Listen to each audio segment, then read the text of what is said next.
ahí comenzando la semana. Eh, Vamos a ver, hoy nos hicieron llegar a los catedráticos desde la semana pasada, nos hicieron llegar el calendario de exámenes, pero hoy nos hicieron llegar un mensaje de que en virtud de que los exámenes comienzan mañana, debemos de abordar contenido hoy. Entonces, por eso mi mensaje ahí en Classroom, gracias por atender a la amable invitación. Bueno, primero que nada quería consultarles, yo igual ya tengo el contenido para hoy, que si tienen alguna duda de lo que va a entrar en el segundo parcial, que fue lo que platicamos el jueves de la semana pasada en la última clase. No sé si alguno tiene alguna duda de lo que va a entrar en el parcial para que la podamos abordar de una vez.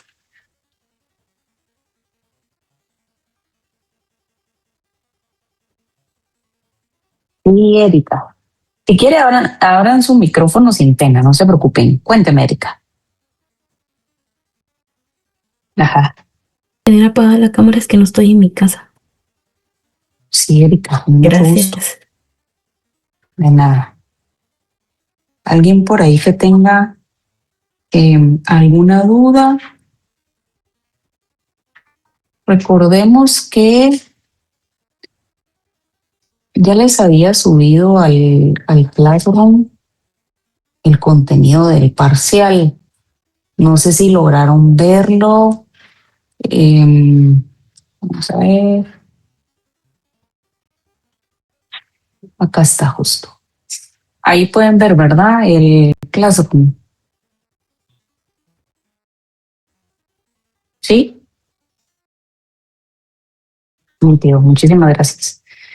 Si se dan cuenta, igual ya hoy, aprovechando que íbamos a tener clase, les colgué cuál es el contenido del examen final, pero eso le vamos hasta dentro de 2 semanas. Todavía no hay que preocuparse por este contenido, pero eso solo es para que lo tengan presente cuando ya nos toque cuando nos toquen las clases correspondientes al examen final. De ahí, ojo, porque tenemos varios mensajes en el Classroom que hacen mención del contenido. El primer mensaje de lo que nos concierne para el segundo parcial es del 16 de febrero. El 16 de febrero nosotros abordamos esta hoja de trabajo de la Ley Orgánica de la Contraloría General de Cuentas. Entonces, en esta hoja de trabajo es un cuestionario y dentro de eso, pues también abordamos casos de la ley orgánica. Después le subí el contenido como tal del segundo parcial y dentro de esto tenemos la actividad financiera del Estado. En la actividad financiera del Estado, si se dan cuenta, se aborda desde el concepto genérico del derecho financiero. ¿Por qué? Porque el concepto genérico del derecho financiero viene a ser ese conjunto de normas jurídicas, principios, valores, doctrinas, ¿verdad? Que regulan los 3 elementos de la actividad financiera, ¿verdad? Ingresos, egresos y gestión de los recursos. Entonces, dentro de este contenido fue lo que vimos en la presentación de actividad financiera. Es un contenido bastante amplio con el que pueden abordar el tema de actividad financiera, aparte de la presentación que ya habíamos visto. Y está la actividad financiera como, aparte del tema de actividad financiera, definición como tal, cómo lo ve el derecho financiero, ¿verdad? A la actividad financiera como tal. Entonces, tenemos el folleto de actividad financiera del Estado. Ese es el primer folleto, si lo queremos ver desde ese punto de vista. Después tenemos el folleto de los tributos. El tributo también lo abordamos en el Código Tributario, del artículo 9 al artículo 13 del Código Tributario. Entonces, dentro de el tributo, pues está cómo nace el tributo. Eso lo vimos en una diapositiva. mencionábamos cómo se les llamó anteriormente a los tributos, ¿recuerdan? Regalías, ¿verdad? Contribuciones, cómo se le fue dando el nombre hasta lo que se conoce hoy, que son tributos. Hubo una presentación sobre eso. Después, la clasificación de los ingresos. Ojo, porque los tributos son un ingreso, ¿verdad? Entonces, recordemos que, volvamos, ¿verdad? Elementos del derecho financiero. Tenemos los ingresos, que fue justo lo que nos tocó abordar ahorita para el segundo parcial. Entonces, dentro de los ingresos, nosotros tenemos los ingresos de carácter tributario y los ingresos de carácter no tributario. Dentro de los ingresos de carácter tributario, nosotros tenemos los tributos. Esos son los ingresos específicamente de la categoría de carácter tributario, ¿verdad? Son los tributos. Entonces, por eso es que menciona acá la clasificación de los ingresos, ¿verdad? Desde la perspectiva de los ingresos de carácter tributario. Ahora, cuando nos menciona acá el Código Fiscal, este es un folleto que lo utilizamos únicamente para efectos doctrinarios. ¿Por qué les digo únicamente para efectos doctrinarios? Porque nosotros no tenemos un denominado Código Fiscal. Nuestro código, este es un folleto de México, nuestro código es el Código Tributario. Entonces tenemos que utilizar, por analogía, claro está, el Código Tributario. Entonces es ahí donde veíamos la clasificación de los ingresos de carácter tributario desde tres perspectivas: desde la perspectiva doctrinaria, desde la perspectiva del Código Tributario y desde la perspectiva constitucional. Veíamos tres clasificaciones. Dentro de lo que veíamos de los tributos de carácter doctrinario, nosotros clasificamos los impuestos, las tasas y las contribuciones. Las contribuciones las clasificábamos en tres: contribuciones especiales, contribuciones por mejoras y contribuciones por seguridad social. Pero cuando veíamos cada una de las clasificaciones de carácter doctrinario, también abordábamos el tema de que los impuestos son directos e indirectos. Si se dan cuenta, entonces, en este folleto, porque realmente lo que se presenta de carácter doctrinario es el resumen del folleto que ustedes tienen en pantalla. Si se dan cuenta, acá se menciona impuestos directos, impuestos indirectos, cómo se clasifican esos impuestos directos e indirectos, que nosotros lo vimos en una presentación, ¿verdad? Y esa presentación, solo que esa presentación está muchísimo más condensada, y acá ustedes la tienen un poquito más amplia. Importante es, y mi recomendación sería, que lean los folletos para poder respaldar un poquito más la información, ¿verdad?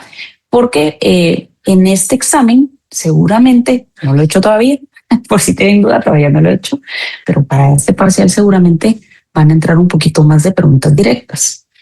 Siempre casos, pero un poquito más de preguntas directas. Entonces es importante que tengan en cuenta los folletos. Entonces, tenemos también algo que se llama obligación tributaria.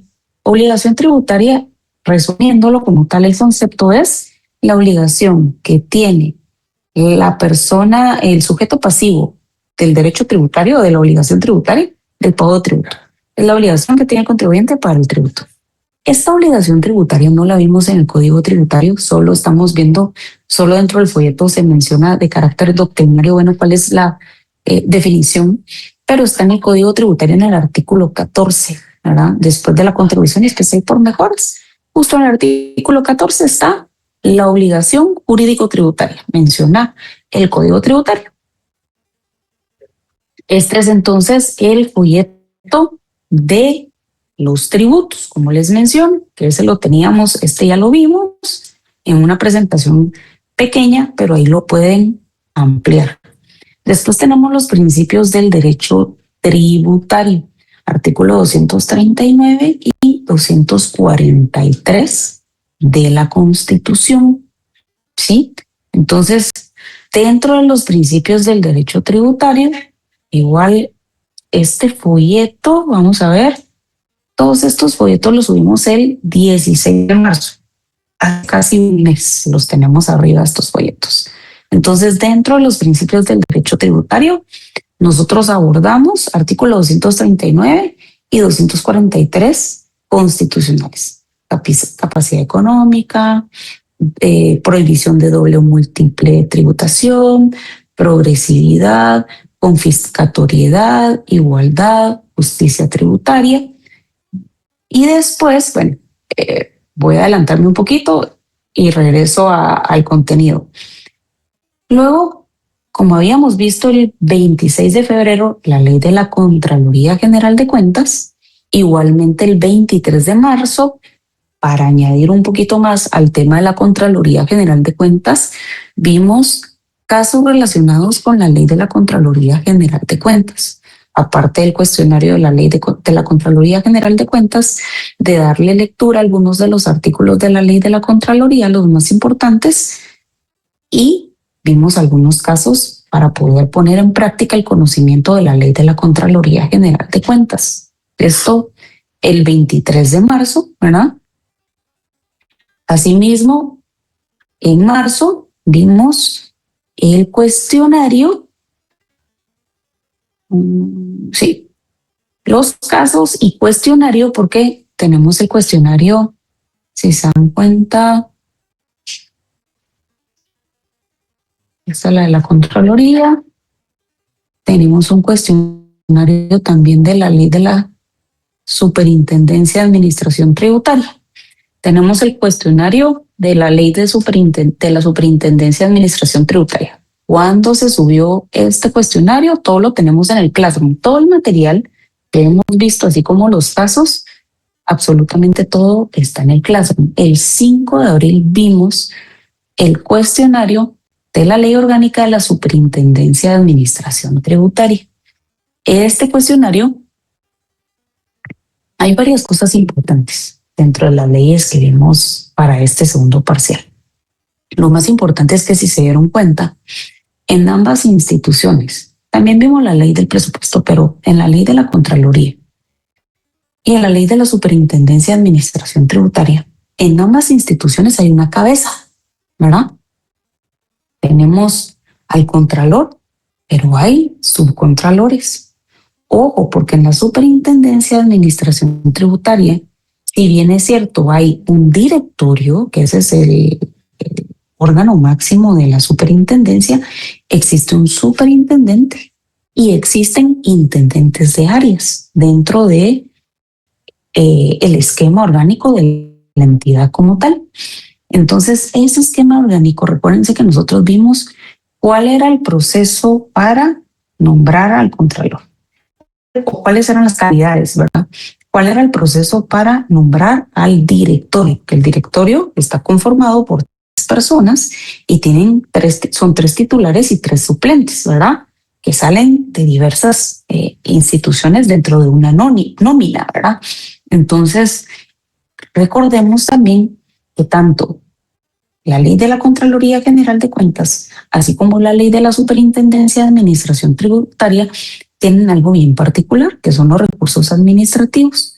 Pero es acá donde entra lo que vimos el semestre pasado en razón de los ámbitos de excepción de la ley de lo contencioso administrativo. ¿Por qué? Porque, si se dan cuenta, en la ley de la SAT, ¿verdad? Código tributario, la ley de la SAT nos remite al código tributario en razón de los recursos administrativos. Y la ley de la Contraloría General de Cuentas nos remite, por excepción, de hecho nos establece los únicos campos de excepción para la ley de la Contraloría General de Cuentas son el laboral y el tributario. Entonces, cuando nosotros nos vayamos a esquematizar un recurso de revocatoria para la Contraloría, ejemplo, para una resolución que emite el subcontralor de probidad, ejemplo, ¿verdad?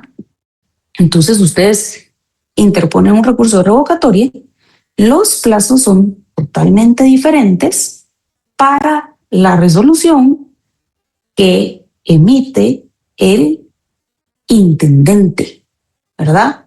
¿Por qué? Porque, si bien es cierto, el recurso es el mismo, revocatoria para uno y para otra resolución, los plazos y la ley que se utiliza para dicho recurso es totalmente diferente. Que para la Contraloría se utiliza la ley de lo contencioso administrativo, mientras que para la SAT se utiliza el Código Tributario. Entonces, es importante que siempre tengan en consideración esos ámbitos de excepción a los recursos de carácter administrativo que están contenidos en la ley de la Contraloría General de Cuentas. Entonces, posterior a que vimos ese cuestionario de la ley de la Superintendencia de Administración Tributaria, nosotros también entramos a ver algunos casos de la ley de la Superintendencia de Administración Tributaria, ¿verdad?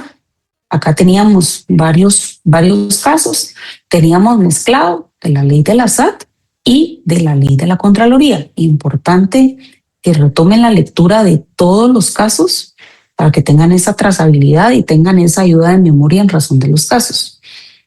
Después, el 5 de abril, que ya fue el ultimito más o menos que estábamos viendo, vimos casos específicos, aparte de los que teníamos el 23 de marzo, que también fueron de la ley de la superintendencia, vimos casos específicos de la ley de la superintendencia de administración tributaria.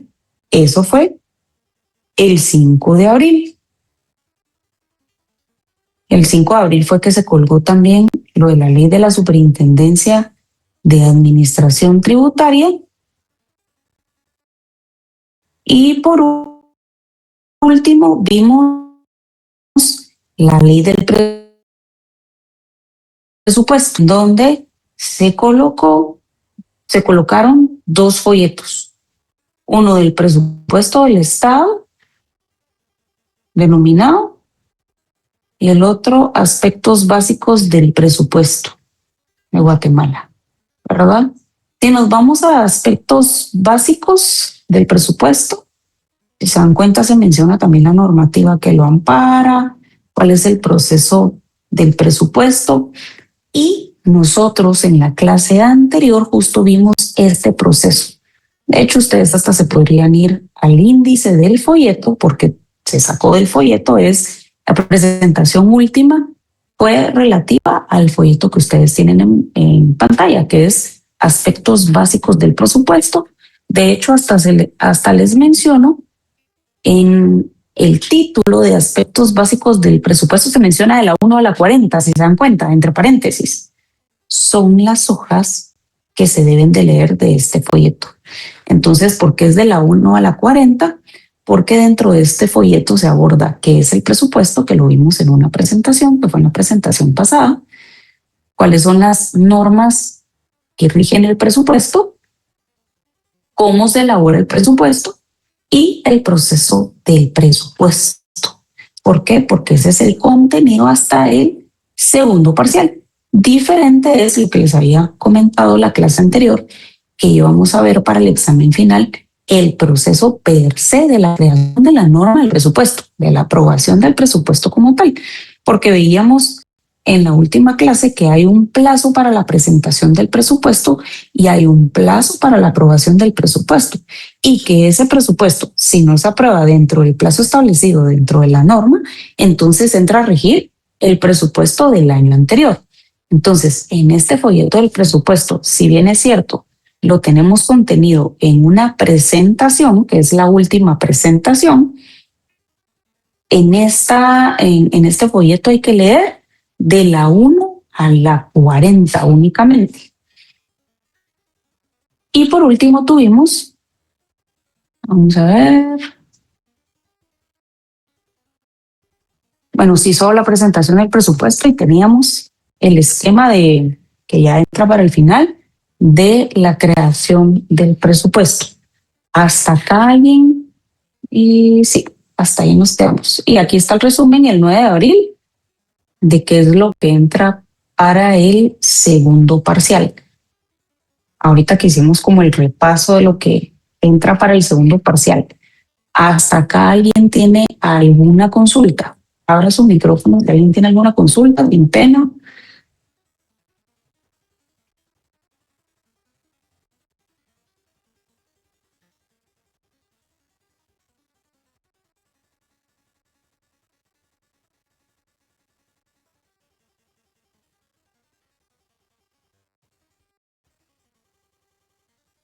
¿Y cuál? No me acuerdo. La de la Código SAT. tributario, los La de la artículos SAT, y la de el la SAT. código tributario, sí. De hecho, está en el Classroom, ahí está listadito. El último día que tuvimos clase, les hice un listado del contenido que entra. Ahorita vimos el contenido como más a detalle, ¿verdad? Desde que se colgaron los primeros documentos, pero sí, justo esas son las leyes que van a entrar para el segundo parcial, Rosa Elizabeth. ¿Alguien tiene alguna consulta, alguna otra consulta?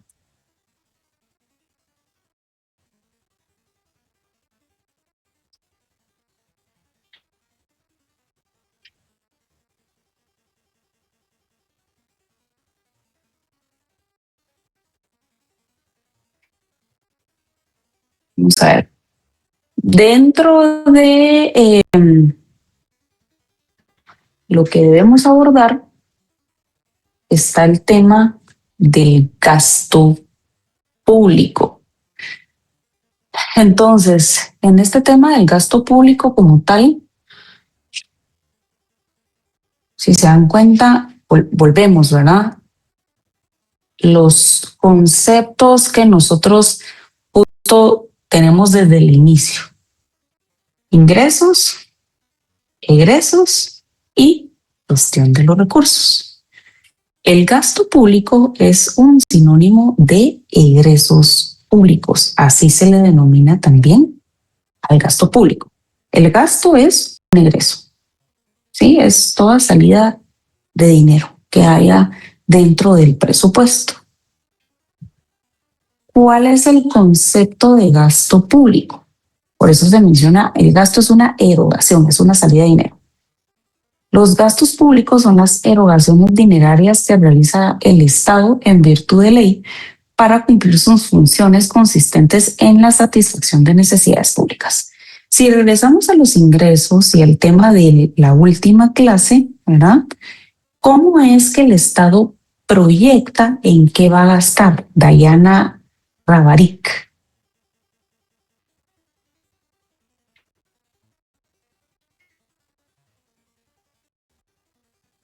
Hola, Dayana.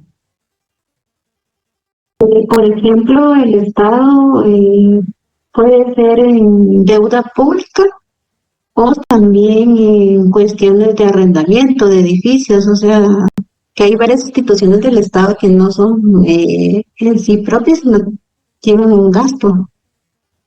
Pero aquí vamos a ver, la pregunta es, ¿cómo proyecta la entidad pública los gastos que va a tener o en razón de qué proyecta los gastos que va a tener? ¿Cómo los proyecta? ¿Cómo los ve hacia futuro? ¿En dónde los palpa?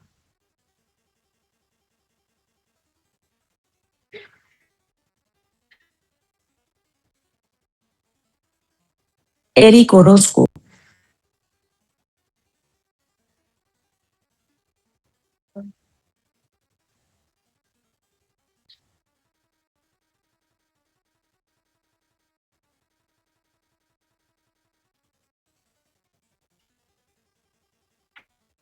No escuchamos, Eric.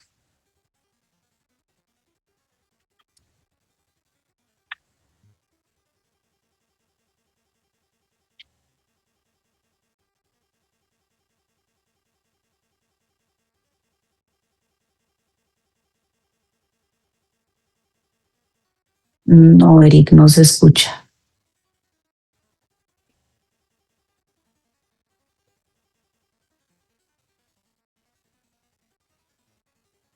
Si no, cuando ya se escuche, con muchísimo gusto, si desea opinar, pues abre su micrófono. Johanna Chamay, Johanna.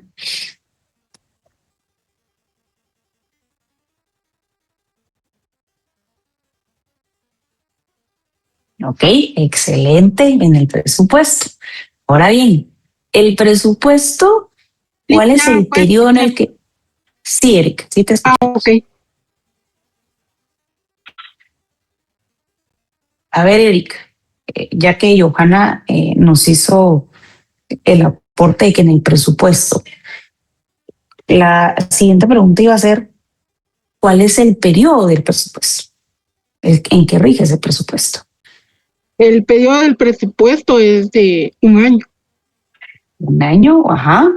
¿Que va de cuándo a cuándo? De enero a diciembre. Del 1 de enero al 31 de 31 de diciembre de diciembre. cada año. Excelente. Muchísimas gracias, Eric. Bueno, entonces, ¿cuál es el concepto? Como lo mencionaba acá en la presentación, ¿verdad? Son las erogaciones dinerarias que realiza el Estado en virtud de ley para cumplir sus funciones que van encaminadas a la satisfacción de las necesidades públicas, ¿verdad? Si se dan cuenta, todo va enfocado en las necesidades de la población y en la satisfacción del bien común mediante los servicios públicos, ¿verdad? Mediante el gasto público, el Estado se moviliza para atender las necesidades por medio de los servicios públicos. ¿Por qué es que el gasto se ve posterior al ingreso? Porque primero vimos el concepto del ingreso, ¿verdad? Entonces, el gasto se ve posterior al ingreso porque primero debemos de recaudar, primero debemos de percibir y posterior a percibir, entonces yo ya puedo gastar, ¿sí? Ahora, también vamos a ver más adelante la deuda pública. ¿Por qué? Porque es una manera de agenciarse de recursos, de obtener ingresos, si lo queremos ver así, ¿verdad? Para poder satisfacer las necesidades. Entonces, dentro del concepto de gasto, tenemos las características de ese gasto. Primero debe de ser en dinero. Esa es una erogación en dinero. ¿Efectuada por quién? Por el Estado o por las instituciones públicas. El Estado se compone por ese conjunto de instituciones públicas, desde el organismo ejecutivo, legislativo, judicial, entidades centralizadas, descentralizadas, autónomas o entes que reciban fondos de carácter público, ¿verdad? Entonces deben de ser efectuadas, el gasto debe ser efectuado por el Estado en virtud de una ley. Nos vamos entonces al artículo 239 de la Constitución en razón del principio de legalidad. Todo gasto debe de estar contenido en una norma, ¿verdad? Para cumplir los fines consistentes en la satisfacción de necesidades públicas. Y las necesidades públicas deben de ser congruentes, ¿verdad?, con los fines del Estado. Ahora, tenemos cada año, yo no sé si se han dado cuenta, pero este año ha sido bastante particular, más que todo por el tema de la guerra, ¿verdad? Si nos damos cuenta, ha crecido el gasto no solo del Estado, sino el gasto de todos los ciudadanos, ¿verdad? La canasta básica ha aumentado, el combustible ha aumentado. Si bien es cierto el ingreso base, ojo, ¿verdad? El salario mínimo aumentó, pero normalmente a quien le repercute el aumento en la canasta básica, en los combustibles y demás, no va a ser al empresario. El empresario debe de trasladar ese impacto, porque también lo sufre, debe de trasladar ese impacto aquí al consumidor. Y el consumidor somos todos nosotros, ¿no? Y entonces es ahí donde se menciona que el gasto público, así como los gastos personales o familiares, suben año con año, igualmente al Estado, año con año van subiendo sus gastos. Entonces, en todos los países del mundo y desde hace muchos años, ¿verdad?, los gastos han tendido a incrementarse. En periodos cortos se puede observar estabilizaciones o descensos, pero considerándolos en periodos largos, las observaciones demuestran que la curva siempre es ascendente. A ver, Lisbeth Lorena Ramírez, ¿en qué cree que ha aumentado? Pongámoslo siquiera este año, porque llevamos muy poquito del año, pero ha sido un año algo ajetreado, o pongámoslo del año pasado para acá, o de 5 años para acá, no más allá de 5 años.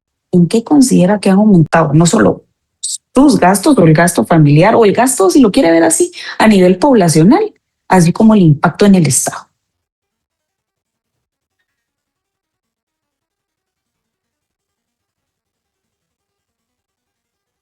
Mencionaba usted, ¿verdad? Derivado de los problemas internacionales, ha afectado bastante el tema del combustible a nivel familiar, igual de la población, ¿verdad? O sea, ese es el tema ahorita, que derivado del aumento de los combustibles, pues se eleva la canasta básica. Los alimentos, los servicios y muchas otras cosas que derivan precisamente del transporte, ¿verdad? Necesario. Ok. Mafer B. Mafer, a nivel estatal, ¿en qué cree que ha afectado el gasto?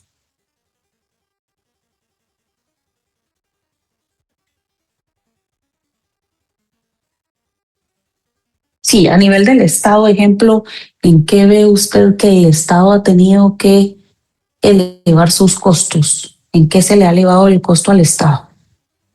Pues yo diría, bueno, si nos vamos en lo cotidiano de toda la vida, tal vez lo que es todo lo que es para comer, comida, más que todo, digamos, verduras, por decir el limón, tomate, dice uno, subió de la nada de ayer para hoy, ha afectado bastante eso. Jimmy Canel, ¿cuál es su percepción, Jimmy? ¿En qué ha aumentado el Estado sus gastos? ¿En qué rubros considera? Perdón, ingeniera, pero estoy un poco afectado de salud. Ya me di cuenta que sea mejor. No se preocupe, Jimmy. Gracias. Patricia Noemí González. Doña Patricia, ¿usted qué cree?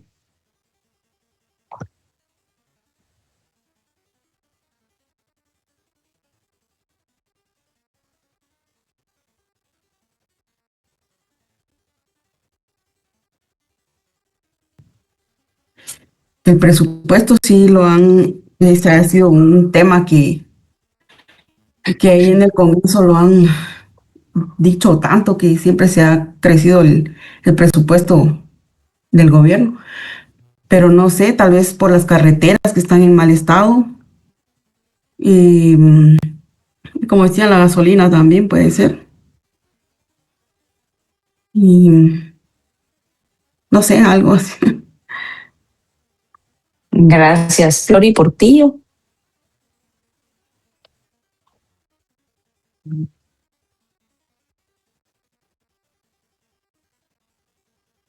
Ujú.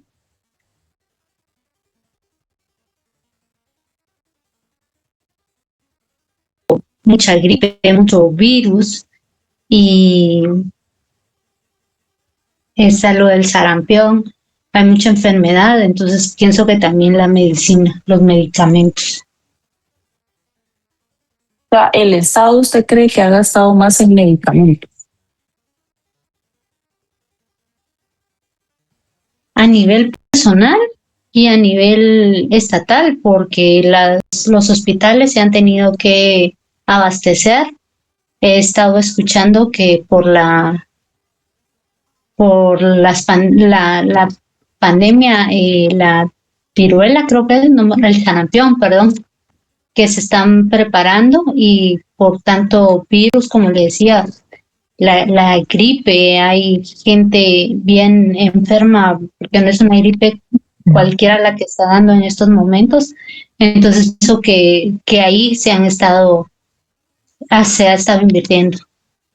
Y muchísimas gracias, Flori. Igual, yo no sé si ustedes se dieron cuenta lo que se ha estado discutiendo en el Congreso de la República, pero es un posible subsidio a la gasolina, ¿verdad? Entonces, no solo aumentó la gasolina para todos, ¿verdad? O bueno, el impacto en el transporte público también, porque sube la tarifa del transporte público en virtud de el costo de la gasolina, ¿verdad? Yo hace poquito justo me subí en un tuk-tuk y el tuk-tukero me decía, fíjese que yo antes llenaba mi galón con 60 quetzales, perdón, el tanque con 60 quetzales, y ahora lo lleno con 92 quetzales, ¿verdad? Entonces, obviamente, la gente que usa, independientemente usen moto o el medio de transporte que se utilice, de hecho, lo que más subió fue el diésel. Bueno, está un poquito ahora más caro que el súper, ¿verdad? Entonces, el transporte pesado utiliza diésel. Las industrias normalmente utilizan diésel. Entonces se ven afectadas, hay un impacto. No digamos para el Estado, ejemplo, de dónde va a sacar los fondos para el subsidio. De algún lado deben de salir, ¿verdad? Deuda pública, o bien hay alguna reserva. Eric Orozco, no había visto su mano levantada, cuéntenos.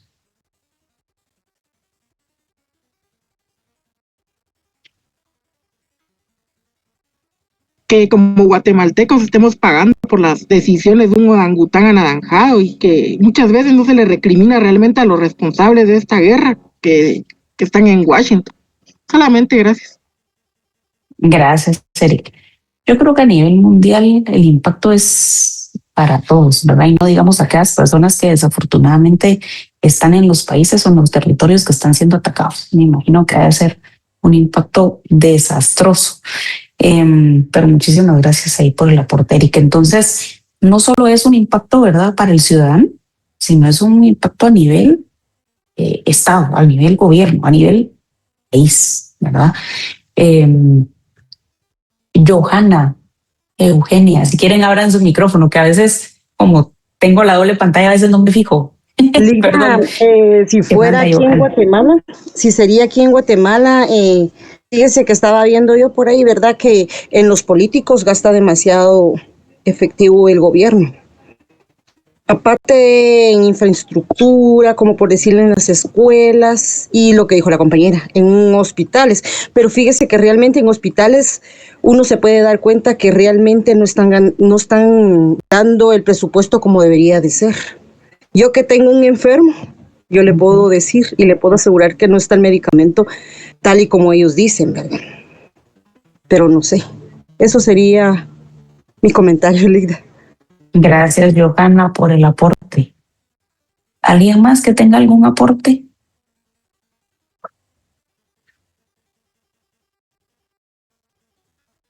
Sí. ¿Subsidio para la gasolina o es regalar el dinero?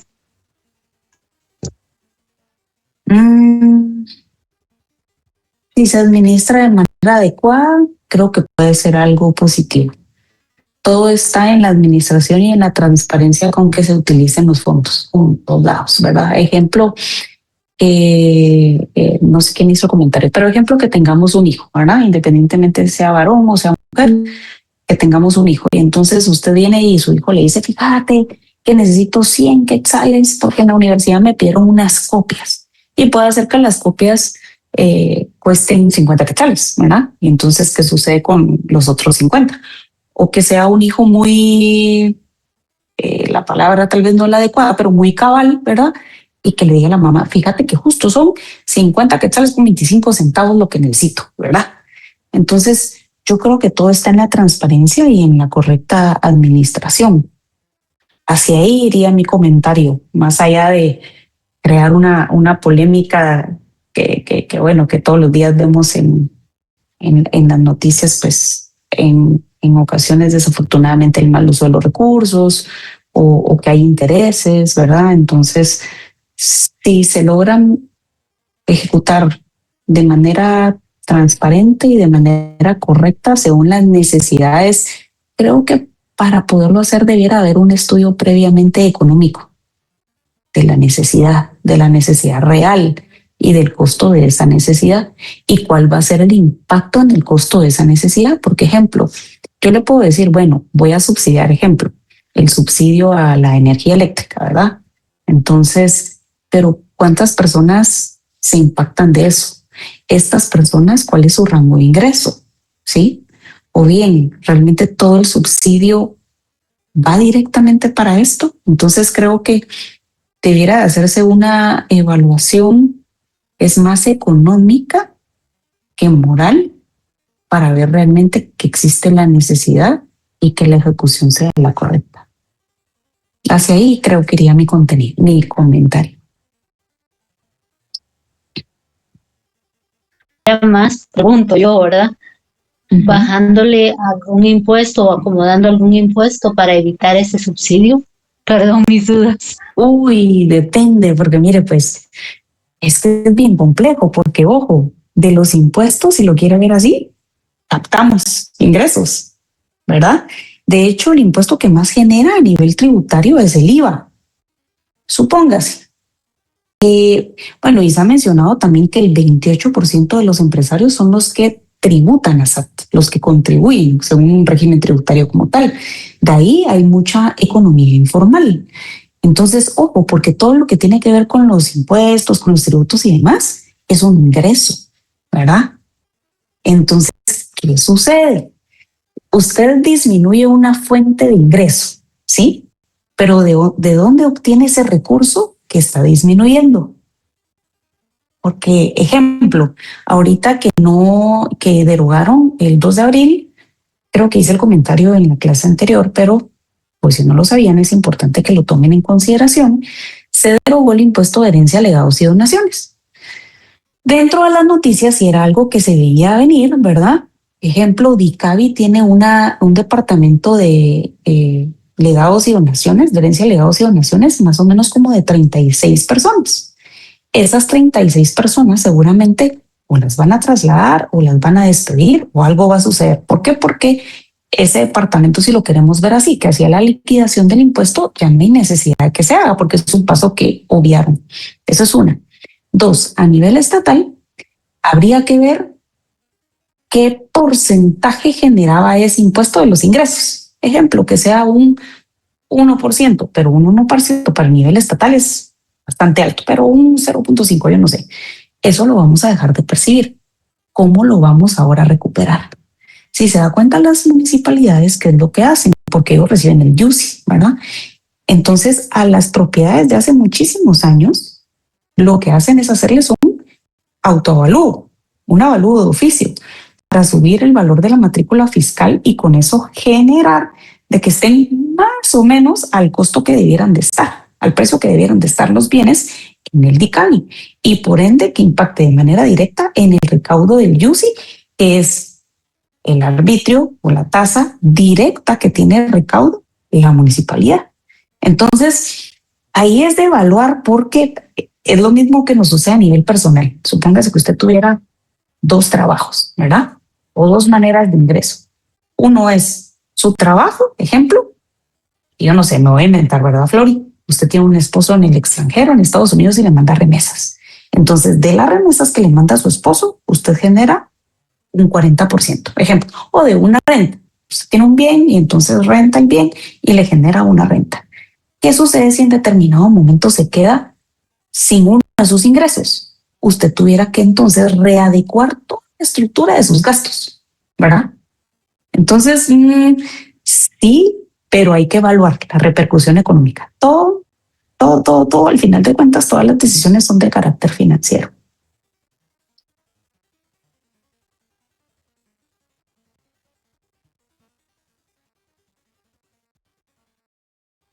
¿Quién más? Por ahí alguien más que tenga alguna duda, algún aporte.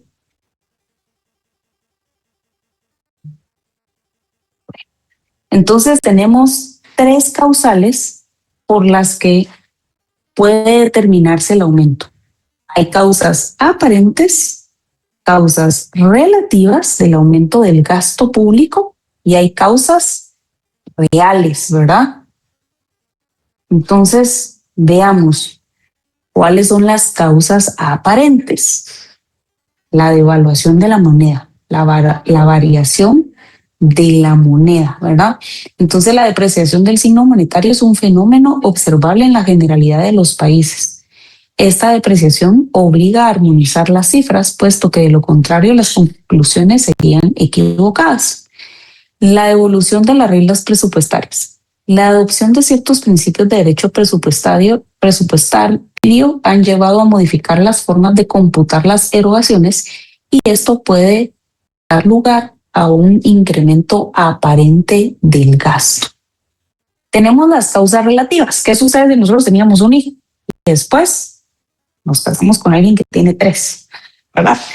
Un ingreso, otro ingreso, pero yo tenía 1, ahora tengo 3 más, tengo 4, ¿verdad? Entonces, ojo, el aumento en la población, ¿verdad? Las anexiones de territorios. Ustedes se recuerdan en su derecho civil había algo que se llamaba aluvión, avulsión, ¿verdad? Que eran las formas de incrementar la propiedad, por así decirlo. ¿Sí? Entonces, ¿qué sucede si nosotros ahorita ganamos la batalla legal que hay con Belice? Que si Belice es de Guatemala, que si no es de Guatemala, que si de repente sí. Y entonces Belice pasa a ser de Guatemala y por ende, entonces recuperamos Belice y por ende entonces los gastos suben porque tenemos una proporción mayor de territorio, ¿verdad? Entonces, ¿cuáles son las causas relativas? Las anexiones que incrementan el territorio. Esto deriva que pueda aumentar los gastos, pero ese incremento puede ser compensado con otros ingresos igualmente, ¿verdad? El aumento poblacional de producción y de renta nacional, esto también incrementa los gastos y también incrementa los recursos. ¿Qué sucede? Si, por ejemplo, ustedes tienen su moto o un vehículo, ¿verdad? Y lo cambian por una moto o por un carro nuevo. Entonces, el seguro sale más caro, los servicios seguramente salen más caros, ¿verdad? ¿O qué sucede si ustedes viven, ejemplo, estudiamos en la San Carlos y estamos alquilando en zona 12 por la Petapa y nos queda la San Carlos cerquita y de repente me toca por trabajo irme a vivir a Boca del Monte? Seguramente el transporte, el gasto de transporte para llegar a la universidad va a ser mayor, o el gasto de gasolina si me muevo en transporte propio, ¿verdad? Entonces hay causas que aumentan los gastos, pero muchas veces aumenta el gasto y tenemos que ver que aumente también el ingreso, porque si no entonces hay una desproporción y entonces ya recurrimos a ciertas decisiones financieras como lo es el financiamiento, ¿verdad? Causas reales, gastos militares, el equipamiento de fuerzas armadas y la expansión de actividades del Estado, ya sean actividades industriales, comerciales, de seguridad social. Yo recuerdo que anteriormente la pensión del IX estaba, el tope estaba en 4,000 y pico. De un tiempo para acá, de unos años para acá, aumentaron el tope de la pensión por vejez y ahora es de 7,200. Esto seguramente, si bien es cierto, benefició a las personas, a los que reciben pensión, ¿verdad?, por vejez del IX, seguramente impactó en el instituto, en el IX, ¿verdad?, en razón del el gasto que se genera en pensiones. Entonces, claro, hay recursos, sí, pero hay que ver si no hay más gasto que ingreso o cómo está esa proporción, ¿verdad? Entonces, esto sucede con cada una de las entidades del Estado. El aumento de los costos, importantísimo. Estas son el aumento de la gasolina, es una causa real del aumento del gasto, si lo vemos desde este punto de vista. El aumento de los costos de los bienes y de los servicios. La burocracia y la presión política. Entonces, muchas veces, que es lo que platicamos en razón de, bueno, cuando se da un subsidio, cuando se da un aumento, ejemplo, a los salarios de los congresistas, cuando de repente se crea una nueva dependencia y se crean salarios, cuando de repente hay bonos adicionales, el bono del pescado y demás. O sea, esto es una repercusión directa económica. ¿Es un beneficio? Sí, pero también genera una repercusión económica en la institución y a nivel estatal como tal, porque viene a ser que el presupuesto es del Estado, ¿verdad?, aunque se divida dentro de las instituciones públicas. Ahora, ¿cómo se clasifican los gastos? Recordemos que al igual que en los ingresos, el gasto público también tiene una clasificación de carácter doctrinario. Según la periodicidad, y eso existía también para los ingresos, son ordinarios y extraordinarios. Según el lugar donde se efectúe el gasto, pueden ser internos y externos. Según el instrumento de pago, pueden ser en moneda o en especie. Hasta ahí nos vamos a quedar porque lo que sigue, que son los ciclos económicos, es un tema totalmente diferente al tema aislado del gasto, y quisiera que previo a ver ciclos económicos veamos la deuda pública y el crédito público para que de último nos toque ver ciclos económicos, que son esas fluctuaciones o variaciones de carácter económico que suceden en un tiempo determinado, ¿verdad? Esas subidas y bajadas. ¿Alguna duda hasta acá?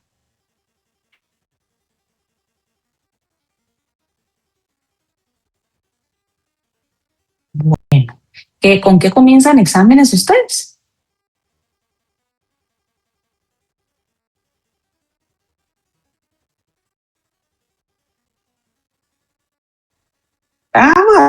O sea que está súper bien. Ya el jueves les toca conmigo. Nos toca. ¿Verdad? Bueno, y solo les voy a pedir que sonrían para la foto final, por favor. Nos la voy a tomar. Listo. Bueno, muchísimas gracias, chicos. Nos vemos, primero Dios, el jueves. Esperaría yo estar conectada desde las 2 de la tarde, 2:15 en punto. Comenzamos el examen, se abre el examen y se cierra a las 3:15 en punto. Creo que no va a ser un examen tan largo. Va a ser mucho de agilidad mental, ¿no? Entonces, todavía no lo he hecho, aclaro, pero los veo el jueves, primero Dios. Hasta pronto y que pasen feliz tarde. Muchísimas bendiciones y éxitos en sus exámenes. Sí, Flori.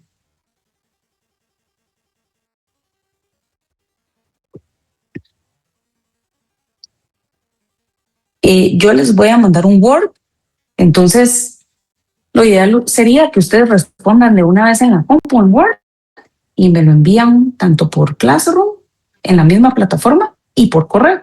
Siempre es prudente que me lo envíen por las dos vías, para que, más que todo por seguridad de ustedes, de que si no se recibe una, se reciben otras sí o sí, ¿verdad? Que tengamos esa doble valoración ahí. Licenciada. Un placer, Flori. Hasta pronto, chicos. Cuídense.